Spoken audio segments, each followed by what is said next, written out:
साथियों नमस्ते। तो आज हम प्रश्नावली 9.1 के प्रश्न करेंगे और इससे पहले के जितने भी वीडियोज है वो सारे मैंने प्लेलिस्ट में डाल दिए हैं। तो आप प्लेलिस्ट में जाओ और सारे वीडियोज जो है आराम से देखो। तो यहाँ पर देखो, प्रश्नावली 9.1 के जितने भी प्रश्न हैं वो आपको कब समझ में आएंगे, जब आपको इस प्रश्नावली के ये 4 सूत्र याद होंगे। पहला सूत्र है त्रिभुज का क्षेत्रफल। तो त्रिभुज के क्षेत्रफल का सूत्र है 1/2 इंटू आधार इंटू ऊंचाई। दूसरा फॉर्मूला है समकोण त्रिभुज में लंब, यानी हमें एक समकोण त्रिभुज दिया होगा, उसमें एक भुजा है लंब, इसका मान अगर आपको ज्ञात करना है तो उसका सूत्र है वर्गमूल कर्ण का वर्ग माइनस आधार का वर्ग। फिर तीसरा सूत्र है समलंब चतुर्भुज का क्षेत्रफल। तो इसका फॉर्मूला है 1/2 इंटू समांतर भुजाओं का योग इंटू ऊंचाई। चौथा सूत्र है समचतुर्भुज का क्षेत्रफल। फॉर्मूला है 1/2 इंटू विकर्णों का गुणनफल।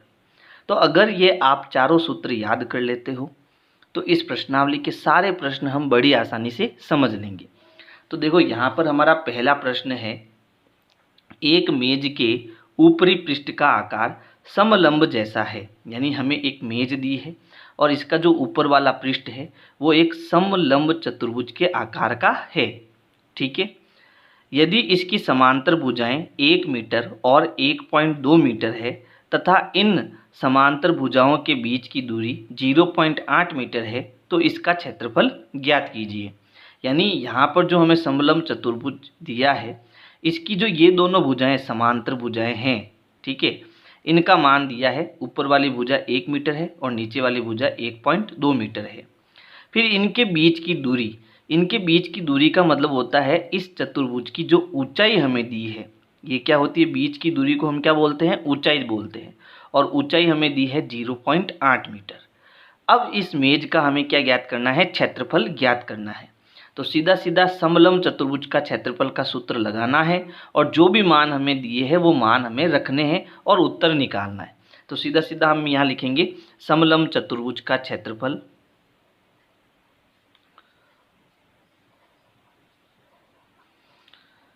समलंब चतुर्भुज का क्षेत्रफल बराबर होता है 1/2 इंटू समांतर भुजाओं का योग, समांतर भुजाओं का योग इंटू ऊंचाई। यानी जो समांतर भुजाएं हैं उनका योग, मतलब उन भुजाओं को हमें जोड़ना है और ऊंचाई से गुणा करना है।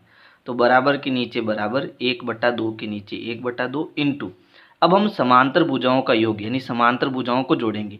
तो एक तो समांतर भुजा हमारी है 1.2 मीटर और दूसरी है 1 मीटर। तो इन दोनों को हमें जोड़ना है। फिर ऊंचाई यानी इन दोनों के बीच की दूरी कितनी दी, 0.8 मीटर, वो हमारी क्या होती है, ऊंचाई। इससे हमें गुणा करना है। अब पहले हम जोड़ेंगे फिर 2 का भाग देंगे, है ना। यानी पहला काम हमारा क्या करना है, इन दोनों को जोड़ना है। तो ये हो गया 1/2 इंटू 1.2 में जब हम 1 जोड़ेंगे तो ये कितना बन जाएगा, 2.2 बन जाएगा। जब जोड़ेंगे तो कोष्टक हट जाएगा। फिर इंटू ये कितना है, 0.8। अब हम क्या करेंगे, जो ऊपर वाली संख्या है इसमें 2 का भाग देंगे। यानी किसी भी एक नंबर को आप लो और उसमें 2 का भाग दे दो। तो मैं 0.8 में 2 का भाग दूंगा तो देखो नीचे होता है 2 एकम 2, यानी एक बार भाग जाएगा, और ऊपर जो 2 का भाग जाएगा वो 4 बार, 2 चौके 8। लेकिन इसमें एक संख्या छोड़कर पॉइंट है तो यहाँ पर भी हमें एक संख्या छोड़कर पॉइंट लगाना है, यानी भाग जाएगा 0.4 बार। अब जो संख्या बच गई है उनका हम गुणा करेंगे। तो देखो यहाँ 1 है, इसको छोड़ो, 2.2 और 0.4 इनका हमें गुणा करना है। तो चलो गुणा करते हैं। 4 दूनी 8, फिर 4 दूनी 8।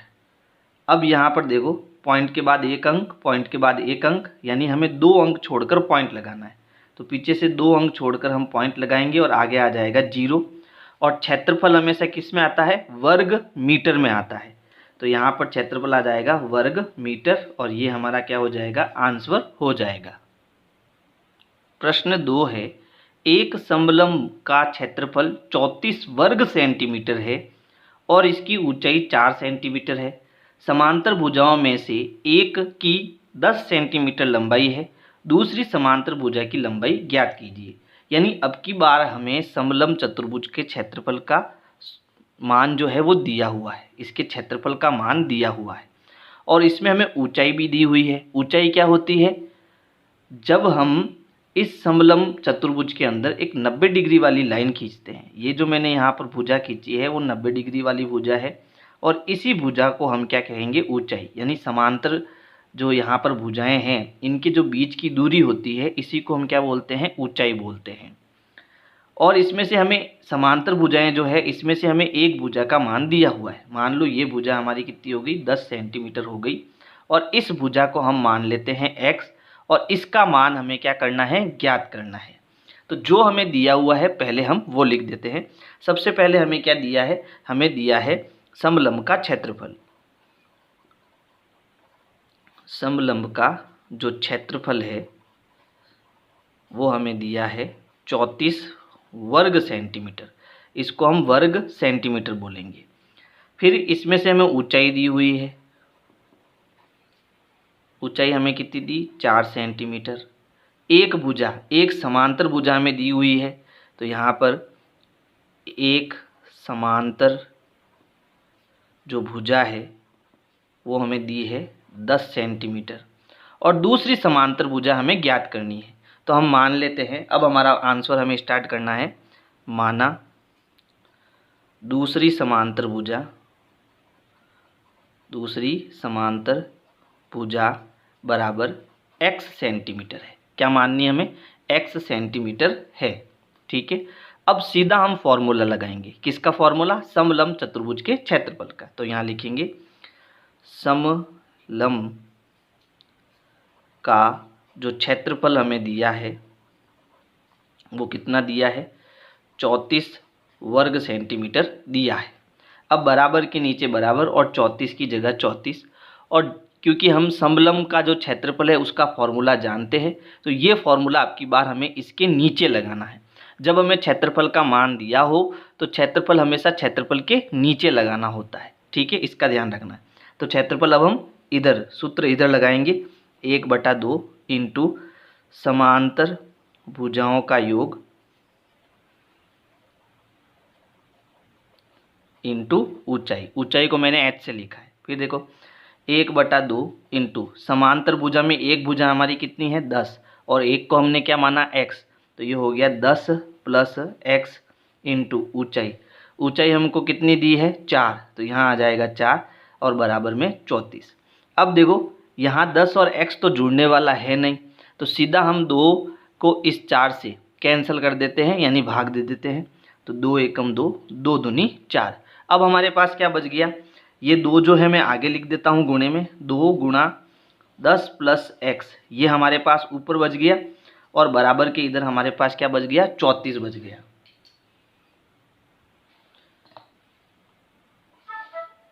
अब देखो यहाँ पर हमें क्या मिल गई, एक समीकरण मिल गई। इस समीकरण की मदद से हम x का मान ज्ञात करेंगे। अब समीकरण को सॉल्व कैसे करना है, तो यहाँ देखो 2 किस में है, गुणे में, तो 2 को हम उधर भेज देते हैं तो वो किधर चला जाएगा, भाग में चला जाएगा, यानी 34 के नीचे आ जाएगा। तो यहाँ क्या बचा, यहाँ बचा 10 प्लस x बराबर 34। ये 2 गुणे से बराबर के इधर आ गया, यानी ये हो गया बट्टे में 2, 34/2 हो गया। अब 34 में 2 का भाग देंगे तो 10 प्लस x बराबर, यहाँ भाग जाएगा 2 एकम 2, 2 एकम 2 और 2 सत्ते 14, यानी 17 बार भाग जाएगा। 17/1 का मतलब होता है 17। अब हमें x का मान ज्ञात करना है तो 10 को उधर भेजेंगे, तो x बराबर 17 अपनी जगह पर, 10 उधर जाएगा तो प्लस का उधर जाके क्या हो जाएगा, माइनस का 10 हो जाएगा। तो x बराबर 17 में से 10 गए, कितने बचे, 7 सेंटीमीटर। यानी जो दूसरी भुजा की लंबाई है वो कितनी आएगी, 7 सेंटीमीटर आएगी, और यही हमारा क्या हो जाएगा, आंसर। प्रश्न 3 है, एक समलंब के आकार के खेत ABCD की बाड़ की लंबाई 120 मीटर है। यानी हमें ABCD एक समलंब चतुर्भुज दिया है और इस पूरे की जो लंबाई है वो हमें 120 मीटर दी है। यदि BC बराबर 48 मीटर, यानी ये भुजा जो BC है इसका मान हमें दिया है 48 मीटर। CD बराबर 17 मीटर, C से D की लंबाई हमें दी है 17 मीटर। AD बराबर 40 मीटर, AD बराबर दिया है 40 मीटर। तो इस खेत का क्षेत्रफल ज्ञात कीजिए। यानी ये भुजा जो हमें नहीं दी हुई है इसको हम ज्ञात कर सकते हैं। कैसे कर सकते हैं भाई, इन सभी भुजाओं का योग कितना है 120 है ना। तो अगर इस भुजा को मैं x मान लेता हूँ तो इन सब की जोड़ किसके बराबर आएगी 120 मीटर के। तो इन सबको जोड़कर उधर भेजकर मैं x का मान ज्ञात कर सकता हूँ है ना। और ये x क्या है तो यहाँ लिखा है भुजा AB, यानी ये जो भुजा मैंने जिसको x माना है समांतर भुजाओं AD और BC पर लंब है। यानी इन दोनों भुजाओं पर ये लंब है। इसका मतलब ये कौन सी भुजा है, ये इस चतुर्भुज की ऊंचाई है ना। और समलंब चतुर्भुज का क्षेत्रफल ज्ञात करने के लिए हमें ऊंचाई और समांतर भुजाओं का योग चाहिए है ना। तो सबसे पहले हम क्या ज्ञात करेंगे, ऊंचाई का मान यानी इस x का मान ज्ञात करेंगे। ठीक है, तो कैसे ज्ञात करना है, तो यहाँ पर देखो ABCD की जो लंबाई हमें दी है, टोटल लंबाई वो कितनी दी है 120 मीटर। टोटल लंबाई कितनी दी 120 मीटर। और ये ABCD जो है वो हमारी क्या है, ये चारों भुजाएं हैं है ना। इन चारों भुजाओं का योग है। तो जोड़ेंगे, सबसे पहले ये भुजा ले लेते हैं हम 48 मीटर, प्लस ये भुजा ले लेते हैं 17 मीटर, प्लस ये ले लेते हैं 40 मीटर, प्लस ये भुजा हमने क्या मानी x, तो इसको ले लेते हैं x बराबर इन सब की जोड़ कितनी आएगी 120 आएगी। अब इन सबको जोड़ेंगे तो देखो 48 और 40 88, 88 में 17 जोड़ेंगे तो आएगा 105। तो इसकी जोड़ आ गई 105 प्लस x बराबर 120। अब 105 को उधर भेजेंगे तो हमें x का मान मिल जाएगा। तो x बराबर 120 अपनी जगह पर, ये उधर गया तो प्लस का क्या हो जाएगा माइनस हो जाएगा। अब 120 में से 105 निकालेंगे तो ये हमें मिलेगा 15 मीटर।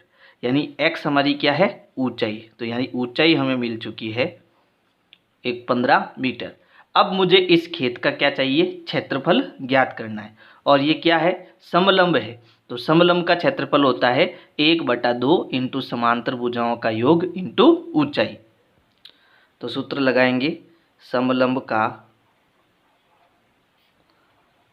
क्षेत्रफल बराबर 1/2 इंटू समांतर भुजाओं का योग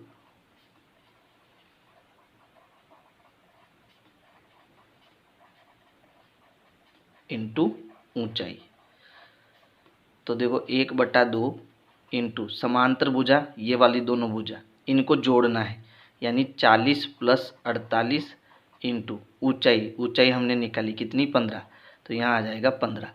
अब पहले जोड़ेंगे फिर 2 का भाग देंगे, तो ये हो गया 1/2 इंटू 40 और 48 को जोड़ेंगे कितना आएगा 88 इंटू 15। अब देखो ये सम संख्या है तो इसमें 2 का भाग जाएगा, तो इसे हम 2 से काटेंगे तो ये हो गया 2 एकम 2, ये 2 चौके 8 और 2 चौके 8, यानी 44 बार कटेगा। अब इसको हम आगे सॉल्व करेंगे तो हमें क्या करना है 44 का 15 से गुणा करना है। तो 44 इंटू 15 इन दोनों का गुणा करेंगे तो देखो 15 का 4 से गुणा करो, 15 चौके 60, 60 का 0 हासिल का 6, 15 चौके 60, 60 और 6 66। तो इसका क्षेत्रफल आ गया 660 वर्ग मीटर।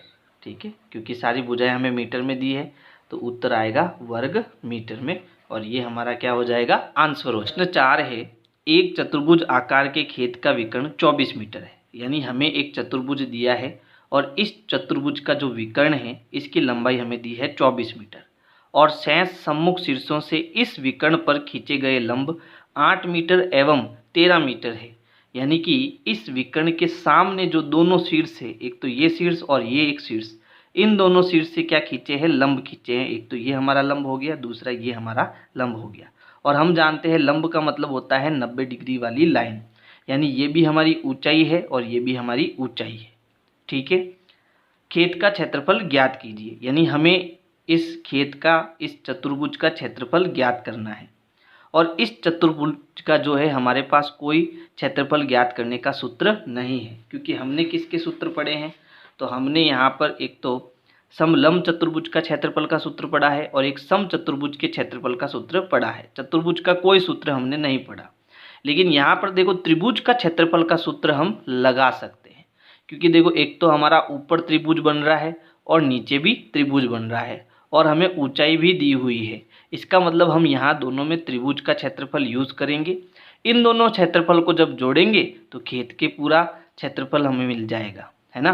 तो सबसे पहले हमें क्या करना है, इस चतुर्भुज को हम नाम देंगे। ये हो गया हमारा ए बी सी और डी। तो ऊपर तो त्रिभुज जो बना वो ए बी डी बना, और नीचे जो त्रिभुज बना वो बना बी सी डी। तो पहले हम ए बी डी का क्षेत्रफल ज्ञात करेंगे। तो यहाँ लिखेंगे त्रिभुज ए बी डी का क्षेत्रफल। तो त्रिभुज का क्षेत्रफल क्या होता है, 1/2 इंटू आधार इंटू ऊंचाई। तो यहाँ पर आधार क्या होता है, जहाँ ये 90 डिग्री वाली लाइन इस भुजा पर स्पर्श करती है, तो इस भुजा को हम क्या कहते हैं, आधार, और इस भुजा को हम क्या कहते हैं, लंब। तो आधार हमारा कितना हो गया, 24 मीटर। तो आधार की जगह आएगा 24 इंटू ऊंचाई कितनी है, 13। तो इसकी जगह आएगा 13। अब 24 देखो एक सम संख्या है, तो इसको हम 2 से विभाजित कर सकते हैं। तो दोनों को 2 से काटेंगे, 2 एकम 2, 2 एकम 2 और 2 दूनी 4। तो देखो नीचे 1 बचा है, इसको छोड़ो। अब 12 और 13 का हमें गुणा करना है, यानी 12 गुणा 13 करना है। चलो गुणा करते हैं। 13 एकम 13, 13 दूना 26, हासिल का 2, 13 एकम 13, 13 और 2 15।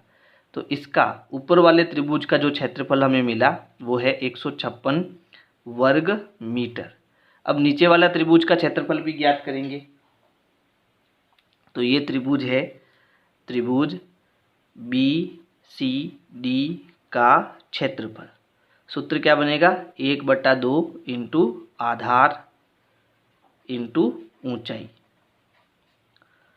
1/2 इंटू आधार तो हमारा फिक्स है, कितना, 24 मीटर। तो ये हो गया 24 इंटू ऊंचाई। ऊंचाई नीचे वाले त्रिभुज की कितनी दी, 8। अब देखो 8 और 2, इन दोनों में 2 का भाग जा रहा है, तो 2 का भाग देंगे, 2 एकम 2 और 2 चौके 8।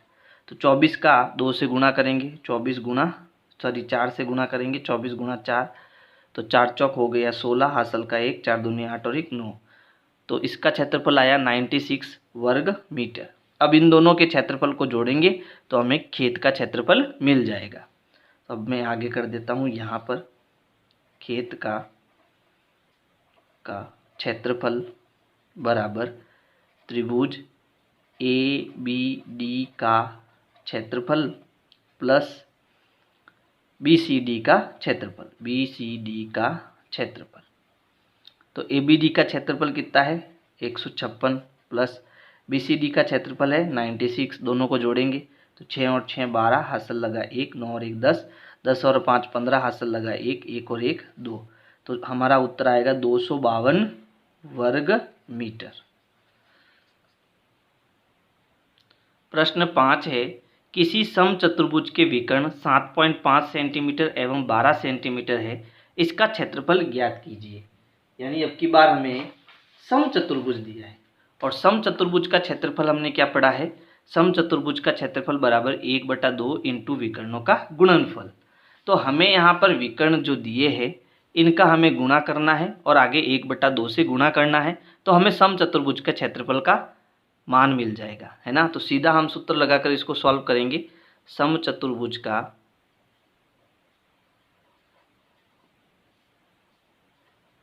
क्षेत्रफल बराबर 1/2 इंटू विकर्णों का गुणनफल, विकर्णों का गुणनफल, गुणनफल मतलब गुणा कराना है।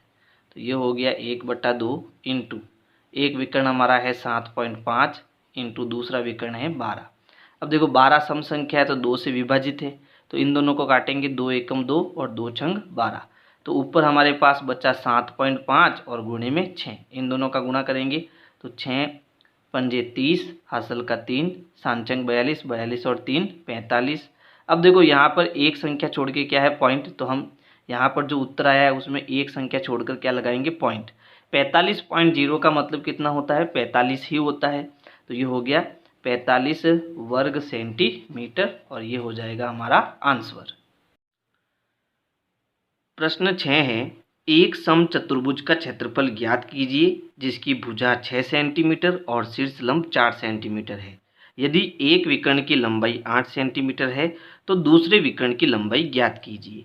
यानी कि इसमें हमें 2 चीज़ें ज्ञात करनी है, एक तो समचतुर्भुज का क्षेत्रफल भी ज्ञात करना है, और इसमें जो दूसरा विकर्ण है उसको भी हमें ज्ञात करना है।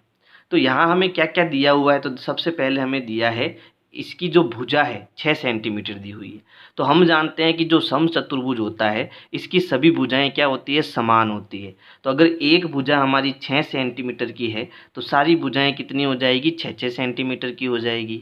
फिर इसमें शीर्ष लंब हमें 4 सेंटीमीटर दिया है, यानी इसके किसी भी शीर्ष से, जैसे यहाँ पर मैंने शीर्ष लिया D और इस शीर्ष के सामने वाली भुजा पर मैंने ये क्या खींच दिया, लंब खींच दिया, इसी को हम शीर्ष लंब कहते हैं। ठीक है, इसकी लंबाई हमें 4 सेंटीमीटर दी, यानी इस शीर्ष लंब की लंबाई हमें दी 4 सेंटीमीटर। और इस शीर्ष लंब को हम क्या कहते हैं, ऊंचाई भी कहते हैं, यानी एक तरीके से हमें ये ऊंचाई दी हुई है। फिर हमें एक विकर्ण की लंबाई भी दी हुई है। तो मान लो मैंने देखो यहाँ पर एक विकर्ण खींचा है, इस विकर्ण की लंबाई मैं मान लेता हूँ 8 सेंटीमीटर। ठीक है, तो हमें यहाँ पर क्या दिख रहा है, हमें यहाँ पर एक त्रिभुज दिख रहा है ना, जिसमें हमें ऊंचाई दी हुई है और ये जो 90 डिग्री वाली लाइन है इस भुजा पर टच हो रही है। इसका मतलब ये भुजा हमारी क्या बन गई, आधार बन गई, है ना। और हमें समचतुर्भुज का क्षेत्रफल ज्ञात करना है। तो वैसे तो सूत्र होता है 1/2 इंटू विकर्णों का गुणनफल, लेकिन यहाँ विकर्ण हमें एक ही दिया तो ये सूत्र तो काम आएगा नहीं, तो इसलिए हमें ये त्रिभुज वाला सूत्र उपयोग में लाना पड़ेगा। अब ये त्रिभुज वाला सूत्र क्यों काम आएगा, देखो समचतुर्भुज में जब हम विकर्ण खींचते हैं तो यहाँ पर 2 त्रिभुज बनते हैं और दोनों त्रिभुजों का क्षेत्रफल क्या होता है, समान होता है। तो किसी भी त्रिभुज का मैं क्षेत्रफल ज्ञात करूँ, जैसे मान लो मैंने ये त्रिभुज लिया और इसका क्षेत्रफल ज्ञात करता हूँ और फिर इसको 2 से गुणा करता हूँ, तो इसका भी मुझे क्षेत्रफल मिल जाएगा और इन दोनों त्रिभुजों का क्षेत्रफल मिल जाएगा, मतलब मुझे क्या मिल जाएगा, समचतुर्भुज का क्षेत्रफल मिल जाएगा। बात समझ में आ गई। यानी जो जो हमें दिया है पहले हम वो लिख देते हैं चित्र में, है ना, यानी आपको ये चित्र में सारे मान लगाने हैं। अब सीधा आपको क्या करना है, सीधा आपको समचतुर्भुज के क्षेत्रफल का सूत्र लगाना है। तो यहाँ लिखेंगे समचतुर्भुज का क्षेत्रफल। अब सूत्र आपको कौन सा लगाना है, 1/2 इंटू विकर्णों का गुणनफल। ये यहाँ पर काम नहीं आएगा, तो कौन सा काम आएगा, यहाँ आएगा त्रिभुज का क्षेत्रफल। अब इसमें कितने त्रिभुज है, 2 त्रिभुज है, तो हमें एक त्रिभुज में ऊंचाई भी दी हुई है, आधार भी दिया हुआ है। तो जब इस त्रिभुज के क्षेत्रफल को हम 2 से गुणा करेंगे तो हमें दोनों त्रिभुज का क्षेत्रफल मिल जाएगा, है ना। तो यहाँ पर हमें 2 से गुणा करना है क्योंकि इसके अंदर 2 त्रिभुज बन रहे हैं और एक त्रिभुज के क्षेत्रफल का सूत्र होता है 1/2 इंटू आधार इंटू ऊंचाई, है ना। अब आधार हमारा ये वाला हो गया, कितना है, 6 सेंटीमीटर, और ऊंचाई हमारी ये भुजा हो गई, कितनी है, 4 सेंटीमीटर। तो इनका मान लगाएंगे। सबसे पहले देखो 2 से 2 कैंसिल हो जाएगा। आधार हमारा कितना है, 6 सेंटीमीटर है, ऊंचाई कितनी है, 4 सेंटीमीटर है, दोनों का गुणा करेंगे, 6 चौक 24, यानी 24 वर्ग सेंटीमीटर इसका क्या निकल जाएगा, क्षेत्रफल। अब हमें दूसरे विकर्ण की लंबाई भी ज्ञात करनी है, यानी अगर मैं इसमें एक विकर्ण और बनाऊं तो इस विकर्ण की लंबाई क्या होगी वो हमें बताना है। तो अब हमारा कौन सा सूत्र काम आएगा, अब हमारा समचतुर्भुज का जो क्षेत्रफल का सूत्र है वो काम आएगा। यानी फिर से हम यहाँ लिखेंगे, देखो हमें मिल गया है समचतुर्भुज का क्षेत्रफल, कितना मिल गया है, 24 वर्ग सेंटीमीटर। तो इसी को हमें वापस लिखना है, यानी यहाँ लिखेंगे समचतुर्भुज का क्षेत्रफल जो हमने निकाला वो निकाला 24 वर्ग सेंटीमीटर। अब बराबर के नीचे बराबर, 24 के नीचे 24। अब यहाँ मैंने लिखा समचतुर्भुज का क्षेत्रफल, तो इसके नीचे हम इसका क्षेत्रफल का सूत्र लिखेंगे और क्षेत्रफल का सूत्र है 1/2 इंटू विकर्णों का गुणनफल। तो यहाँ पर मैं जो ये विकर्ण है इसका, यहाँ पर देखो मैंने क्या नाम दिया, एक विकर्ण हमारा है AC, तो यहाँ आ जाएगा AC इंटू दूसरा विकर्ण हमारा क्या है BD, तो यहाँ आ जाएगा BD, है ना। अब AC हमें कितना दिया, तो AC तो हमें ज्ञात करना है ना। AC जो है हमें ज्ञात करना है, ये वाला विकर्ण हमें ज्ञात करना है और ये वाला हमें कितना दिया है, 8 सेंटीमीटर। तो BD की जगह कितना आ जाएगा, 8। अब देखो 2 और 8 ये दोनों सम संख्या है, तो ये दोनों 2 से कटेंगे, तो 2 एकम 2, 2 चौक 8, यानी हमें क्या मिल गया, हमें मिल गया 4 इंटू AC बराबर 24। अब यहाँ 4 गुणे में है, उधर किस में जाएगा, भाग में, भाग मतलब बट्टे में, तो हम 4 को उधर भेजेंगे। तो AC बराबर 24 अपनी जगह पर, ये 4 गुणे में है तो उधर भाग में यानी कि बट्टे में जाएगा। 4 का भाग देंगे तो 4 छंग कितना होता है, 24, है ना। तो AC हमें कितना मिल गया, 6 मिल गया, यानी AC बराबर 6 सेंटीमीटर हमारा क्या हो जाएगा, उत्तर हो जाएगा। AC बराबर 6 सेंटीमीटर। और AC हमारा क्या है, विकर्ण, यानी दूसरे विकर्ण का मान हमारा कितना हो जाएगा, 6 सेंटीमीटर हो जाएगा। तो जल्दी से आप इसका स्क्रीनशॉट ले लो। अब हम अगला प्रश्न करेंगे। प्रश्न 7 है, किसी भवन के फर्श में समचतुर्भुज के आकार की 3000 टाइलें हैं और इनमें से प्रत्येक के विकर्ण 45 सेंटीमीटर एवं 30 सेंटीमीटर लंबाई के हैं। 4 रुपये प्रति वर्ग मीटर की दर से इस फर्श को पॉलिश करने का व्यय ज्ञात कीजिए। यानी कि हमें यहाँ पर एक फर्श दिया है, मान लो ये हमारा क्या हो गया, फर्श हो गया, ठीक है। और इस फर्श पर क्या है, 3000 टाइलें हैं और ये 3000 टाइलें किस आकार की है, तो समचतुर्भुज आकार की है। यानी यहाँ पर छोटी छोटी टाइलें, ऐसे टाइलें कितनी है, टोटल 3000 टाइलें इस फर्श पर लगी हुई है ना। और ये टाइलें किस आकार की है, समचतुर्भुज आकार की है। और इन टाइलों का विकर्ण हमें दिया हुआ है, यानी यहाँ टाइलों में इनके जो विकर्ण है वो हमें दिए हुए हैं। तो विकर्ण दिए हुए हैं तो इस टाइल का हम क्षेत्रफल ज्ञात कर सकते हैं, है ना। फिर 4 रुपये प्रति वर्ग मीटर की दर से इस फर्श पर हमें पॉलिश भी करना है और उसका हमें खर्च भी निकालना है। यानी कि 1 वर्ग मीटर का खर्च कितना है, 4 रुपया है। तो टोटल वर्ग मीटर, अब टोटल वर्ग मीटर का क्या मतलब हो गया, टोटल वर्ग मीटर का हो गया कि इस फर्श का जो है कुल क्षेत्रफल कितना होगा वो हमें वर्ग मीटर में ज्ञात करना है, ठीक है। तो इसका क्षेत्रफल क्या होगा कि जितनी टाइलें दी है उन सब का क्षेत्रफल आप ज्ञात कर लो। तो उन सब का जो क्षेत्रफल होगा वही इस फर्श का क्या हो जाएगा, क्षेत्रफल हो जाएगा। फिर इसका जब क्षेत्रफल मिल जाएगा तो यहाँ पर 4 रुपये प्रति वर्ग मीटर, यानी 1 मीटर पर खर्च कितना आ रहा है, 4 रुपये आ रहा है। तो जितना वर्ग मीटर हमें मिलेगा उसको 4 से गुणा कराएंगे तो हमें कुल व्यय मिल जाएगा। तो सबसे पहला काम हमें क्या करना है, सबसे पहला काम हमें इस फर्श का क्षेत्रफल ज्ञात करना है। तो देखो फर्श का क्षेत्रफल क्या हो जाएगा, फर्श का क्षेत्रफल बराबर, अब वो कैसे निकालना कि भाई देखो यहाँ पर टोटल कितनी टाइलें हैं, 3000 टाइलें हैं। तो यहाँ हमारा 3000 आएगा। अब 3000 को हम किससे गुणा करेंगे, हम एक टाइल के क्षेत्रफल से गुणा करेंगे, एक टाइल के क्षेत्रफल से। यानी एक टाइल का क्षेत्रफल निकालेंगे और उसको 3000 से गुणा करेंगे तो यहाँ जितनी भी टाइलें हैं उन सब का क्षेत्रफल यानी कि फर्श का क्षेत्रफल आ जाएगा। तो यहाँ पर देखो 3000 की जगह 3000 गुणे में एक टाइल का क्षेत्रफल। अब टाइल कैसी है, समचतुर्भुज की है, तो उसका क्षेत्रफल का सूत्र होता है 1/2 इंटू विकर्णों का गुणनफल, विकर्णों का गुणनफल। अब हमें विकर्ण क्या दिए, तो विकर्ण 45 और 30 सेंटीमीटर दिया। तो इनके मान लगाएंगे तो 3000 अपनी जगह पर, 1/2 अपनी जगह पर, विकर्णों का गुणनफल यानी 45 का गुणा हम किससे करेंगे, 30 से। अब देखो जो कटता है उसे हम काटेंगे। तो सबसे पहले ये 2 और ये 30, इन दोनों में 2 का पहाड़ा है तो ये कट गया, 2 एकम 2 और ये कटेगा 15 बार, 15 दूनी 30 होता है ना। अब जो बच गया उनका हम क्या करेंगे, गुणा, यानी कि 3000 गुणा 45 और गुणा 15। तो सबसे पहले देखो 3000 का 15 से गुणा, यानी कि 15 का 3 से गुणा करेंगे तो 15 एकम 15, 15 दूना 30, 15 तिया 45, यानी ये हो गया 45,000। अब 45,000 का हमें किससे गुणा करना है, 45 से। चलो गुणा करते हैं। तो सबसे पहले तो 3 जीरो मैं लगा देता हूँ, यानी इनको छोड़ देता हूँ, ये 3 जीरो मैंने लगा दिए। अब 45 का 45 से गुणा करता हूँ तो देखो 5 25 हासिल के 2, 5 चौक 20 और 2 22, यहाँ लगेगा क्रॉस, ठीक है। ये 3 जीरो मैंने पहले ही लगा दिए, इनको छोड़ दो आप। तो 5 चौक 20 हासिल का 2 और 4 चौक 16 और 2 18, ठीक है। अब आप यहाँ 3 जीरो लगा दो, फिर 5 का 5, 2 का 2, 8 और 2 10 हासिल का 1, यानी ये आएगा इकाई दाई सैकड़ा हज़ार 10,000 लाख 10 लाख 20,25,000, यानी हमारा उत्तर कितना आ गया, 20,25,000 वर्ग सेंटीमीटर, यानी हमारा उत्तर वर्ग सेंटीमीटर में आया। और यहाँ हमें दिया है वर्ग मीटर, तो इसको हम किस में बदलेंगे, वर्ग मीटर में बदलेंगे। तो वर्ग मीटर में बदलने के लिए हमें क्या करना है, देखो यहाँ पर है वर्ग सेंटीमीटर, वर्ग सेंटीमीटर का मतलब सेंटीमीटर गुणा सेंटीमीटर, और इसको मुझे मीटर गुणा मीटर में बदलना है। तो देखो 1 मीटर में 100 सेंटीमीटर होते हैं, है ना। तो यहाँ 100 का मुझे 2 बार भाग देना पड़ेगा, है ना। सेंटीमीटर से मीटर में बदलने के लिए हम भाग देते हैं। तो यहाँ पर हम क्या करेंगे, ये जो संख्या ये है इसका हम 100 गुणा 100 से क्या करेंगे, भाग देंगे। तो यहाँ 2 जीरो से ये 2 जीरो कट जाएंगे, 1 जीरो से ये 1 जीरो कट जाएगा। अब नीचे 10 का इसमें भाग देंगे तो पीछे से एक संख्या छोड़ के यहाँ पर पॉइंट लग जाएगा, यानी ये बदल जाएगा। अब इसको हटा देता हूँ, है ना, ये मैंने इसको किस में बदल दिया, वर्ग मीटर में बदल दिया, तो मीटर की घात 2 लगा दो यहाँ पर। तो ये हमारा उत्तर आ गया 202.5 वर्ग मीटर।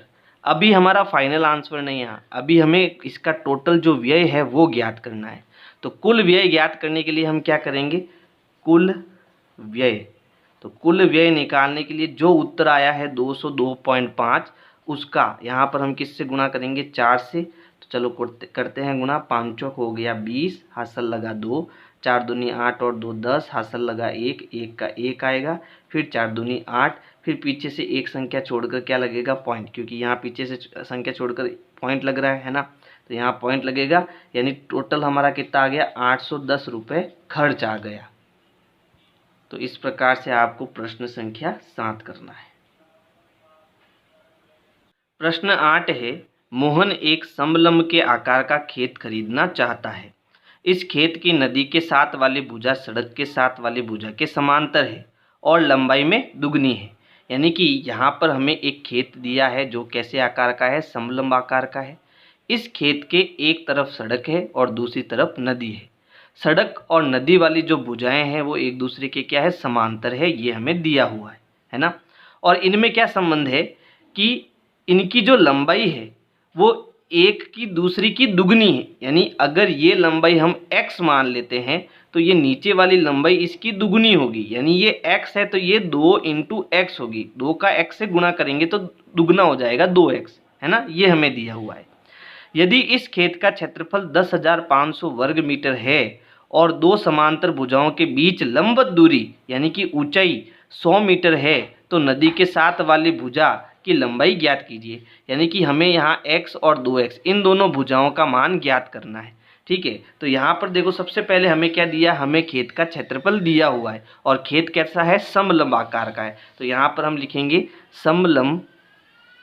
समलंब चतुर्भुज का जो क्षेत्रफल है वो हमें दिया हुआ है और हमें कितना दिया है, 10,500 वर्ग मीटर, 10,500 वर्ग मीटर ये हमें दिया हुआ है। और जब क्षेत्रफल हमें दिया होता है तो क्षेत्रफल का सूत्र हम कहाँ लगाते हैं, इसके नीचे।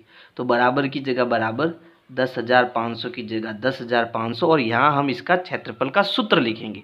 समलंब चतुर्भुज के क्षेत्रफल का सूत्र क्या होता है, सूत्र होता है 1/2 इंटू समांतर भुजाओं का योग, समांतर भुजाओं का योग इंटू ऊंचाई। अब देखो 1/2 की जगह 1/2 इंटू समांतर भुजाएं हमारी क्या है, एक तो x है एक 2x है ना, तो ये हो जाएगा x + 2x यानी इनका योग इंटू ऊंचाई। ऊंचाई यानी कि यहाँ लंबवत दूरी हमें कितनी दी है, 100 मीटर, तो ऊंचाई की जगह आ जाएगा 100 बराबर 10,500। अब देखो 2x और x दोनों जुड़कर कितना हो जाएगा, 3x। ये हो गया 1/2 इंटू 3x इंटू 100 और बराबर में 10,500। यहाँ देखो 100 सम संख्या है, इसमें 2 का भाग जाएगा तो इनको काटेंगे, 2 एकम 2, 2 पंजे 10 और ये 1 0 यानी 50 बार भाग जाएगा। अब 50 का 3 से गुणा करेंगे तो देखो 5 3 15 यानी कि ये हो जाएगा 150, तो ये हो गया 150 और साथ में आएगा x बराबर 10,500 वर्ग मीटर। अब ये 150 गुणे में है तो उधर भाग में जाएगा, तो ये हो गया x बराबर अपनी जगह पर, 10,500 भी अपनी जगह पर, फिर ये गुणे में है तो इधर बट्टे में यानी भाग में आएगा 150। तो 1 0 से 1 0 कैंसिल हो गया। अब देखो यहाँ 105 है और नीचे 15 है, तो 15 के पहाड़े में 105 आता है, भाग जाएगा, 15 एकम 15 और 15 साते 105। अब इसके पास 1 0 है तो 1 0 यहाँ लग जाएगा, यानी x बराबर हमें कितना मिल जाएगा, 70 मीटर मिल जाएगा, क्योंकि ये क्षेत्रफल वर्ग मीटर में है तो भुजा मीटर में आएगी, है ना। अब x हमें मिल गया और हमें क्या ज्ञात करना है, हमें नदी के साथ वाली भुजा की लंबाई ज्ञात कीजिए। यानी नदी के साथ कौन सी भुजा है, 2x है, तो नदी के साथ वाली भुजा यानी 2 × x का मान हम ज्ञात करेंगे। तो यहाँ लिखेंगे नदी के साथ वाली भुजा बराबर है 2 × x यानी कि 2 गुणा x का मान कितना है 70, तो 2 का 70 से गुना करेंगे तो 7 दूनी 14, यानी ये हो जाएगा 140 मीटर और यही हमारा क्या हो जाएगा, आंसर हो जाएगा। तो इस प्रकार से आपको प्रश्न संख्या 8 करना है। प्रश्न 9 है, एक ऊपर उठे हुए चबूतरे का ऊपरी पृष्ठ अष्टभुज के आकार का है, जैसा कि आकृति में दर्शाया गया है। अष्टभुजी पृष्ठ का क्षेत्रफल ज्ञात कीजिए। यानी कि यहाँ पर हमें एक आकृति दी है जो अष्टभुजी आकार की है और इसका क्षेत्रफल हमें ज्ञात करना है। अब इसमें हमें क्या दिया है, तो इसमें देखो यहाँ पर ये जो लाइन हमें दी है इसकी लंबाई 11 मीटर है। इसी के साथ यहाँ पर इस भुजा पर ये क्या खींचा हुआ है, एक लंब खींचा हुआ है, यानी कि ऊंचाई खींची हुई है जिसकी लंबाई कितनी है, 4 मीटर है। तो ये चीज़ हमें दी हुई है और बाकी की चीज़ हमें ज्ञात करनी है। तो देखो यहाँ पर हम क्या करेंगे, इस भुजा के समानांतर है ना सी और एच को मिलाएंगे, सी और एच को मिलाएंगे, यानी ये दोनों भुजाएं क्या हो गई, आपस में समांतर हो गई। अब जैसा आकृति ऊपर है वैसी आकृति नीचे भी बनेगी, यानी बी शीर्ष से जब इस भुजा पर मैं लंब खींचूंगा तो इसकी लंबाई भी कितनी आएगी, 4 सेंटीमीटर आएगी, है ना। और ये अगर 5 मीटर है, सेंटीमीटर नहीं यहाँ मीटर है, 4 मीटर आएगी। ये 5 मीटर है तो इसके सामने वाली भुजा ये भी कितनी होगी, 5 मीटर होगी। अष्टभुज में ऐसा होता है ना। अब हमें क्या ज्ञात करना है, इस पूरे का क्षेत्रफल ज्ञात करना है। इस पूरे का क्षेत्रफल ज्ञात करना है तो इसमें टोटल कितनी आकृति बन रही है, 3 आकृति। ये पहली आकृति, ये दूसरी आकृति और ये तीसरी आकृति। जो पहली और तीसरी आकृति है वो हमारा समलंब चतुर्भुज है, यानी यहाँ पर हम समलंब चतुर्भुज के क्षेत्रफल वाला सूत्र लगाकर इन दोनों का क्षेत्रफल ज्ञात कर सकते हैं। और जो दूसरी आकृति है वो हमारा क्या है, आयत है। क्या है, आयत, क्योंकि इसके आमने सामने की भुजाएं क्या है, समानांतर है। और ये भुजा हमें दी हुई है 11 मीटर और नीचे वाली भुजा दी है 5 मीटर। तो आयत का सूत्र लगाकर, लंबाई इंटू चौड़ाई का सूत्र लगाकर इसका भी क्षेत्रफल हम ज्ञात कर सकते हैं। यानी यहाँ पर अगर मुझे इस अष्टभुज का क्षेत्रफल ज्ञात करना है, लिखेंगे अष्टभुज का क्षेत्रफल, अष्टभुज का क्षेत्रफल अगर मुझे चाहिए तो उसमें मुझे आकृति 1, आकृति 2 और आकृति 3 इन तीनों का क्षेत्रफल ज्ञात करके मुझे क्या करना पड़ेगा, जोड़ना पड़ेगा।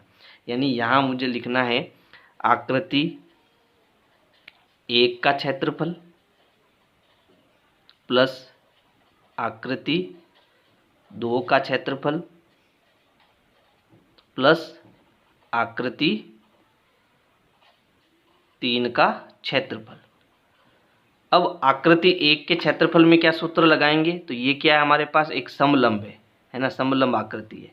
तो समलंब का सूत्र लगाएंगे 1/2 इंटू समांतर भुजाओं का योग। तो यहाँ पर समांतर भुजा एक तो हमारी ये हो गई और दूसरी हमारी ये लंबी वाली भुजा हो गई।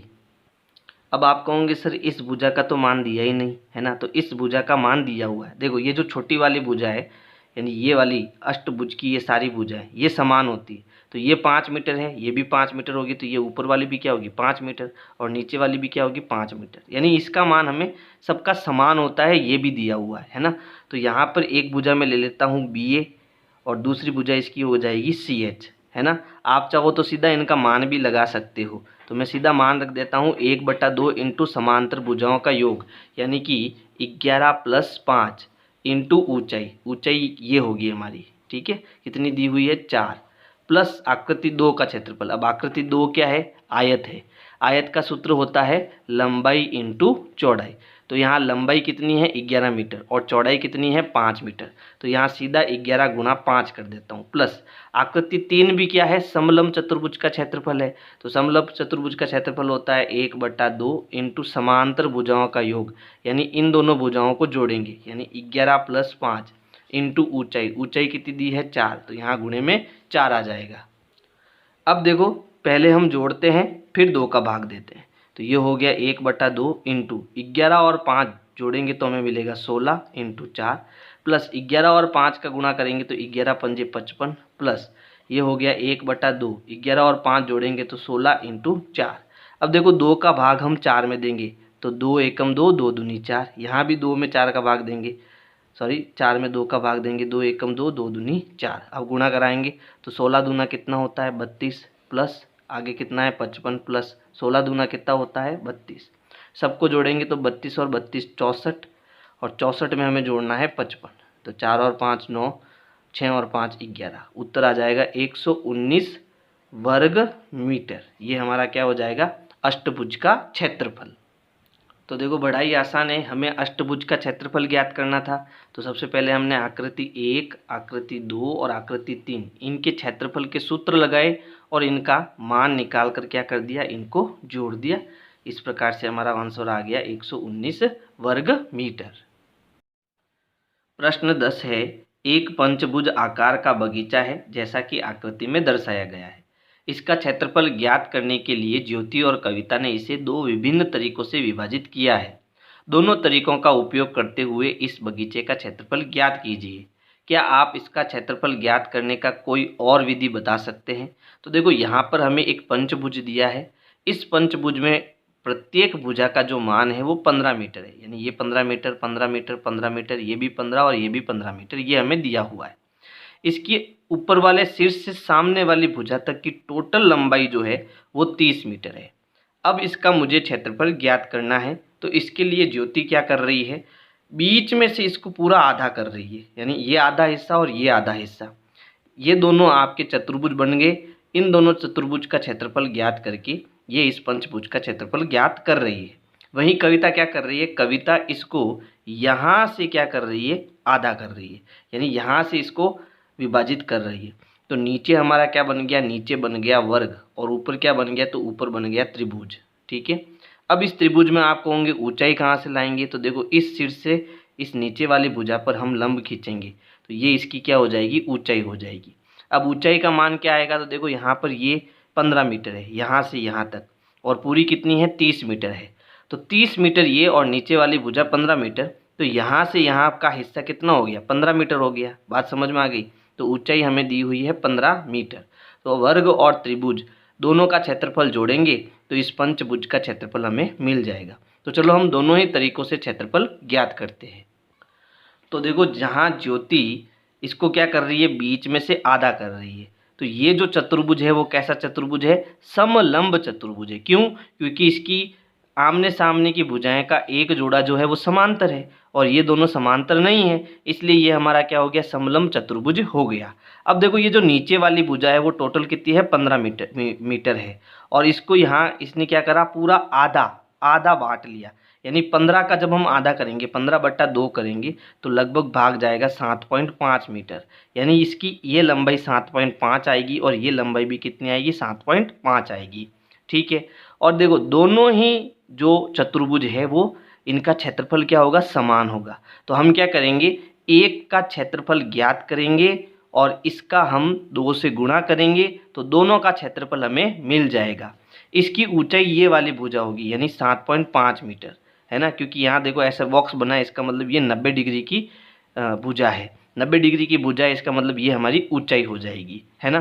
तो ज्योति का अगर हमें पंचभुज का क्षेत्रफल ज्ञात करना है, पंचभुज का क्षेत्रफल ज्ञात करना है, तो सूत्र क्या बनेगा कि यहाँ पर एक समलंब चतुर्भुज है, टोटल 2 है और दोनों का क्षेत्रफल समान है, तो हम 2 से गुणा करेंगे, यानी 2 गुणा समलंब चतुर्भुज का क्षेत्रफल, समलंब चतुर्भुज का क्षेत्रफल। ठीक है, तो ये हो गया 2 गुणा समलंब चतुर्भुज का क्षेत्रफल होता है 1/2 गुणा समांतर भुजाओं का योग इंटू ऊंचाई, है ना, ये सूत्र होता है बराबर। तो देखो 2 गुणा 1/2 गुणा समांतर भुजाओं का योग, तो देखो समांतर भुजाओं का मान क्या आएगा, तो यहाँ पर देखो ये भुजा में कितनी दी, 15 मीटर, और यहाँ से यहाँ तक टोटल लंबाई कितनी दी, 30 मीटर। तो 15 और 30 को जोड़ेंगे तो ये हो गया 15 + 30 इंटू ऊँचाई। तो ऊंचाई हमारी यहाँ कौन सी होगी, ये हो जाएगी। टोटल कितनी है, 15 है, और इसको हमने आधा करा तो 15/2 कर देते अपन इसको, है ना। तो यहाँ आ जाएगा 15/2। तो यहाँ देखो 2 से 2 तो कैंसिल हो गया। अब 15 और 30 को जोड़ो तो 15 और 30 कितना हो गया, 45। तो यहाँ 1 का गुणा करेंगे 45 से तो 45 आएगा, तो 1 को हम हटा देते हैं, यानी हमारा बच गया 45 गुणा ये हो गया 15/2। अब हमें 15/2 का मतलब कितना होता है, 7.5, तो ये हो गया 45 × 7.5, और 7.5 का हम इससे 45 से गुणा करेंगे। तो चलो करते हैं, 45 × 7.5, 5 × 25 हासिल का 2, 5 × 20 और 2 22 क्रॉस सातों पंजे 35, हाथ से लगा 3, 7 चौक 28, 28 और 3 31। तो ये हो गया 5 7 3 और 3। फिर देखो एक संख्या छोड़ के पॉइंट है तो पीछे से एक संख्या छोड़कर पॉइंट लगाएंगे, तो इसका उत्तर आएगा 337.5 वर्ग मीटर। ठीक है, ये इसका आंसर हो जाएगा। इसी प्रकार हम कविता की सहायता से पंचभुज का क्षेत्रफल निकालेंगे। तो सूत्र लगाएंगे पंचभुज का क्षेत्रफल बराबर, तो इसमें देखो दो आकृतियां बन रही है, एक तो वर्ग बन रही है और एक त्रिभुज बन रही है। तो यहाँ लिखेंगे वर्ग का क्षेत्रफल प्लस त्रिभुज का क्षेत्रफल। ठीक है, तो देखो वर्ग का क्षेत्रफल होता है भुजा इंटू भुजा, और त्रिभुज का क्षेत्रफल होता है 1/2 इंटू आधार इंटू ऊंचाई। तो भुजा इंटू भुजा, यानी यहाँ पर देखो वर्ग, ये भुजा हमें 15 दी, ये भी 15 दी और ये 15 दी, यानी एक भुजा का मान 15 है। तो भुजा इंटू भुजा मतलब 15 इंटू 15 हो जाएगा, फिर प्लस आएगा, ये हो गया 1/2 इंटू आधार। आधार देखो यहाँ पर ये वाली भुजा, ये 90 डिग्री वाली लाइन है और ये यहाँ टच हो रही है, इसका मतलब ये आधार हो गया, और आधार भी हमें कितना दिया है 15, तो आधार हो गया 15 इंटू ऊंचाई भी हमारी कितनी हो जाएगी 15 हो जाएगी। ठीक है, अब देखो यहाँ प्लस है, इसका मतलब पहले गुणा करेंगे फिर जोड़ेंगे।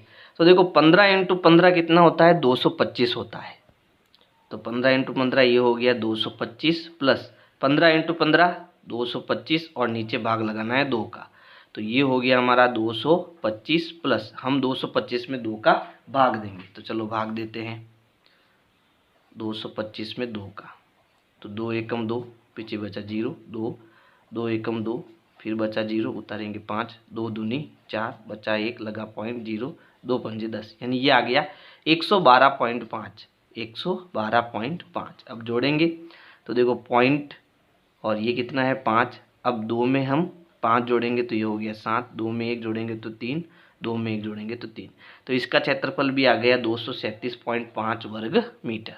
तो आप कोई भी फॉर्मूला लगाकर करो, उत्तर आपका हर टाइम क्या आएगा सेम ही आएगा। तो ये हो गया ज्योति का आरेख और ये हो गया कविता का आरेख, है ना, दोनों उत्तर सेम है। इसके बाद हमें यहाँ पर प्रश्न कह रहा है क्या आप इसका क्षेत्रफल ज्ञात करने का कोई और विधि बता सकते हैं। तो देखो बिल्कुल हम इसमें एक दूसरा तरीका भी बता सकते हैं। तो देखो कैसे, तो हम एक काम करते हैं, इस भुजा को 15 मीटर ऊपर लेके आ जाते हैं, इसको भी हम 15 मीटर ऊपर लेके आ जाते हैं, दोनों को हम मिला देते हैं। तो देखो यहाँ पर ये हमारा क्या बन गया, ये पूरा हमारा बन गया आयत, है ना। और इसमें अब ये चीज़ हमारी एक्स्ट्रा आ रही है, एक तो ये एक्स्ट्रा आ रहा है और ये एक एक्स्ट्रा आ रहा है। तो इसमें हम क्या करेंगे, इस आयत में से ये चीज़ जो है हम हटा देंगे। बात समझ में आ गई। जब ये चीज़ हमारी हट जाएगी तो ये जो पंचभुज है इसका क्षेत्रफल हमें मिल जाएगा। तो इसके लिए हमें क्या करना है, इसके लिए बेसिकली हमें इस आयत में से इस त्रिभुज को ही क्या करना है, हटाना है। अब त्रिभुज को क्यों हटाना है, तो देखो यहाँ पर ये हमारा देखो ये भुजा कितनी हो गई, ये 15 हो गई, ये भी 15 हो गई और ये भी 15 हो गई, और नीचे वाली भुजा भी हमारी कितनी होगी 15 हो गई, और इसको बीच में से हमने क्या कर दिया, आधा कर दिया। इसका मतलब ये हमारे पास छोटे छोटे दो आयत बन चुके हैं, है ना। यानी कुल मिला के मुझे यहाँ से दो छोटे छोटे त्रिभुज हटाने हैं। अब ये दोनों त्रिभुज सेम हो जाएंगे, ये दोनों भी त्रिभुज सेम हो जाएंगे, तो हम एक काम करते हैं, ये अंदर वाला त्रिभुज ही हटा देते हैं, क्योंकि इसमें भी 2 त्रिभुज है और हमें 2 त्रिभुज ही हटाने हैं, चाहे वो अब ऊपर वाले हटाओ या नीचे वाले हटाओ, क्योंकि अब नीचे वाले के हमारे पास में जो मान दिए हुए हैं इसलिए हम नीचे वाले ही हटा देते हैं, है ना। तो चलो इसको हम कैसे हल करेंगे, तो यहाँ लिखेंगे पंचभुज का क्षेत्रफल बराबर, पंचभुज का क्षेत्रफल बराबर, एक तो ये हो गया हमारा आयत, है ना, तो यहाँ लिखेंगे आयत का क्षेत्रफल, आयत का क्षेत्रफल माइनस ये त्रिभुज हम निकाल देंगे, यानी कि यहाँ पर ये हमारा क्या हो जाएगा त्रिभुज, ये त्रिभुज हम निकाल देंगे, त्रिभुज का क्षेत्रफल, त्रिभुज का क्षेत्रफल। तो आयत हमारा अब क्या बना, देखो आयत यहाँ पर ये हमारी क्या हो गई, ये मान लो हमारी चौड़ाई हो गई 15, तो लंबाई कितनी हुई टोटल 30 हुई, यानी सूत्र यहाँ लगेगा लंबाई इंटू चौड़ाई माइनस यहाँ से मुझे त्रिभुज निकालना है। त्रिभुज का सूत्र होता है 1/2 इंटू आधार इंटू ऊंचाई। तो लंबाई इंटू चौड़ाई, तो देखो लंबाई हमारी कितनी है, लंबाई है 30, तो लंबाई की जगह आ गया 30 इंटू चौड़ाई कितनी है 15, माइनस 1/2 इंटू आधार, आधार ये नीचे है 15 इंटू ऊंचाई, ऊपर वाला भाग, ऊंचाई भी कितना है 15। अब 15 का पहले हम 30 से गुणा, तो 15 एकम 15, 15 दूना 3, 15 तिया 45, 45 के पीछे जीरो लगाएंगे तो आएगा 450 मीटर, माइनस यहाँ पर 15 का 15 से गुणा 225 और इसमें 2 का भाग देंगे तो ये हो गया 450, माइनस यहाँ भाग देने पर आ गया 2 एकम 2, 2 एकम 2, फिर उसके बाद में 2 दूनी 4 और पॉइंट के बाद 5। अब 450 में से हम 112.5 घटाएंगे, तो चलो घटाते हैं। 450 में से 112.5, तो यहाँ पर देखो 10 में से 5 गया 5 है ना, फिर ये बन गया 9, 9 में से 2 गया 7, इसने इसको उधार दिया तो ये बन गया 4, 4 में से 2 गया 3, ठीक है, फिर 4 में से 1 गया 3, तो ये भी कितना आ गया 337.5 वर्ग मीटर। तो ये एक दूसरा तरीका हो गया है ना। हमने यहाँ त्रिभुज का क्षेत्रफल घटाया, मतलब ये बड़ा वाला त्रिभुज घटाया है ना, क्योंकि इसमें भी देखो 2 त्रिभुज है, इसमें भी 2 त्रिभुज है।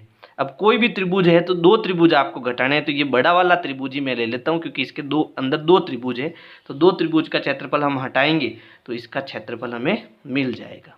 आप चाहो तो दोनों अलग अलग भी ले सकते हो, क्योंकि इसमें भी देखो आधार है ऊंचाई है, लेकिन इसका आधार आपको आधा करना पड़ेगा है ना, और इसका आधार भी आपको आधा करना पड़ेगा, और मैंने ये दोनों नहीं लेके अंदर वाले दोनों ले लिए, बात एक ही है, ठीक है। प्रश्न 11 है, संलग्न पिक्चर फ्रेम के आरेख की बाहरी एवं अंतःविमाएँ क्रमशः 24 सेंटीमीटर इंटू 28 सेंटीमीटर एवं 16 सेंटीमीटर इंटू 20 सेंटीमीटर है, यानी कि हमें लंबाई और चौड़ाई दी हुई है। जैसे ये बाहर की फ्रेम है तो इसकी लंबाई 24 है और चौड़ाई 28 है। इसी प्रकार जो अंदर की फ्रेम है इसकी लंबाई 16 है और चौड़ाई 20 है। यदि फ्रेम के प्रत्येक खंड की चौड़ाई समान है तो प्रत्येक खंड का क्षेत्रफल ज्ञात कीजिए। यानी कि यहाँ पर देखो ये जो फ्रेम है इनका क्षेत्रफल हमें ज्ञात करना है, और इस फ्रेम में क्योंकि ये समलंब चतुर्भुज है इसका मतलब हमें ऊंचाई चाहिए है ना। ऊंचाई मतलब यहाँ पर जो चौड़ाई है इसी को हम ऊंचाई बोलेंगे, वो इनकी क्या है समान है। तो चौड़ाई निकालने के लिए यानी ऊंचाई निकालने के लिए हमें क्या चाहिए, हमें यहाँ पर ये वाला मान ज्ञात करना है, इसी को हम ऊंचाई बोलेंगे, या फिर हमें ये वाला मान ज्ञात करना है, इसी को ऊंचाई बोलेंगे है ना, चौड़ाई बोलेंगे। तो अब ये कैसे निकालनी है, तो यहाँ पर देखो ये पूरी लंबाई कितनी दी है 28 सेंटीमीटर, ठीक है, और ये कितनी दी, तो ये है 20 सेंटीमीटर। तो 28 में से 20 निकालो, बाकी की ये दोनों जो हैगी वो सेम हो जाएगी, यानी ये दोनों हमारी कितनी आ गई, ये दोनों मिलाकर आ गई 8 सेंटीमीटर। अब 8 सेंटीमीटर तो ये कितनी और ये कितनी, तो ये दोनों आधी आधी है, यानी 8 में 2 का भाग देंगे तो कितना आएगा 4 सेंटीमीटर। यानी कहने का मतलब है ऊंचाई हमारी हर समय कितनी आएगी 4 सेंटीमीटर ही आएगी। ऐसे कैसे हम इसकी भी ऊंचाई ज्ञात कर सकते हैं, देखो टोटल लंबाई कितनी है 24, ये 24 हो गया। अंदर वाली लंबाई कितनी दी हुई है 16, तो 24 में से 16 घटा दो, 24 में से 16 गया कितना बचा 8 बचा है ना। अब 8 में ये दोनों मिलाकर 8 है, इसका मतलब इसमें 2 का भाग देंगे तो कितना आएगा 4, यानी ये भी 4 सेंटीमीटर है और ये भी 4 सेंटीमीटर। कहने का मतलब जो चौड़ाई यानी कि ऊंचाई जो है वो हमें दिए रखी है यहाँ पर 4 सेंटीमीटर। अब यहाँ पर देखो हमें इस प्रत्येक फ्रेम की क्षेत्रफल ज्ञात करना है, तो यहाँ पर देखो ये दोनों फ्रेम सेम होगी और ये दोनों फ्रेम सेम होगी, यानी ये आकृति 1 ले लेता हूँ, ये आकृति 2 ले लेता हूँ, ये 3 ले लेता हूँ और ये 4 लेता हूँ। तो 1 और 2 का क्षेत्रफल समान होगा, 3 और 4 का क्षेत्रफल समान होगा है ना, क्योंकि लंबाई चौड़ी के मान ऐसे ही हमें दे रखे हैं। तो सबसे पहले देखो हम यहाँ निकालेंगे आकृति 1 का क्षेत्रफल, आकृति 1 का क्षेत्रफल, और आकृति 1 हमारी क्या है, एक है समलंब चतुर्भुज, तो इसका क्षेत्रफल लगाएंगे 1/2 इंटू समांतर भुजाओं का योग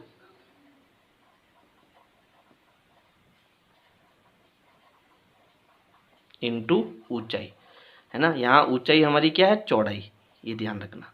तो यहाँ हो गया 1/2 इंटू समांतर भुजाओं का योग, तो देखो यहाँ समांतर भुजाएं ये दोनों है ना, तो 24 और 16 को हम जोड़ेंगे, 24 + 16 इंटू ऊंचाई, यानी कि ये हमने निकाली है ऊंचाई कितनी 4 सेंटीमीटर। यहाँ पर पहले जोड़ेंगे फिर भाग देंगे, तो ये हो गया 1/2, 24 और 16 जोड़ो तो 6 और 4 10, हासिल का 1, 2 और 2 4, और ये हो गया यहाँ पर 4। अब देखो 2 और 4 को काट देते हैं, तो 40 का 2 से गुणा करो, कितना हो गया 80, और ये आ जाएगा वर्ग सेंटीमीटर। अब जो आकृति 1 का क्षेत्रफल है वही 2 का क्षेत्रफल होगा, यानी यहाँ लिख सकते हैं आकृति 2 का क्षेत्रफल क्या होगा, आकृति 2 का क्षेत्रफल भी 80 वर्ग सेंटीमीटर ही होगा, क्योंकि दोनों समान हैं। इसी प्रकार हम आकृति 3 का क्षेत्रफल निकालेंगे, आकृति 3 का क्षेत्रफल। और आकृति 3 जो है ये हमारी क्या है, तो ये भी हमारी समलंब चतुर्भुज है। तो इसी का सूत्र लगा देते हैं, 1/2 इंटू समांतर भुजाओं का योग इंटू ऊंचाई। तो ये हो गया 1/2 इंटू समांतर भुजाएं। तो देखो समांतर भुजाएं एक 28 है और एक 20 है, तो ये कर देंगे 28 + 20 इंटू ऊंचाई, ऊंचाई हमारी समान है 4, तो ये हो गया 1/2 इंटू इन दोनों को जोड़ो, तो ये हो गया 8, 2 और 2 4 इंटू 4। 2 का भाग देंगे, 2 दूनी 4, 2 बार भाग जाएगा। 48 और 2 का गुणा करेंगे तो 8 दूनी 16, हासिल का 1, 4 दूनी 8 और 1 9, तो ये हो गया 96 वर्ग सेंटीमीटर। अब जो आकृति 3 है वही आकृति 4 होगी, क्योंकि दोनों समान होगी। तो यहाँ लिख देंगे आकृति 4 का क्षेत्रफल कितना आएगा, 96 वर्ग सेंटीमीटर ही आएगा, और ये हमारा आंसर हो जाएगा। तो इस प्रकार से आपको प्रश्न संख्या 11 करना है। तो पहले इसका स्क्रीनशॉट ले लो, अब इसका स्क्रीनशॉट ले लो। अब यदि मेरी वीडियोज आपको पसंद आ रही है तो वीडियो को लाइक करो, अपने दोस्तों को शेयर करो। Thank you.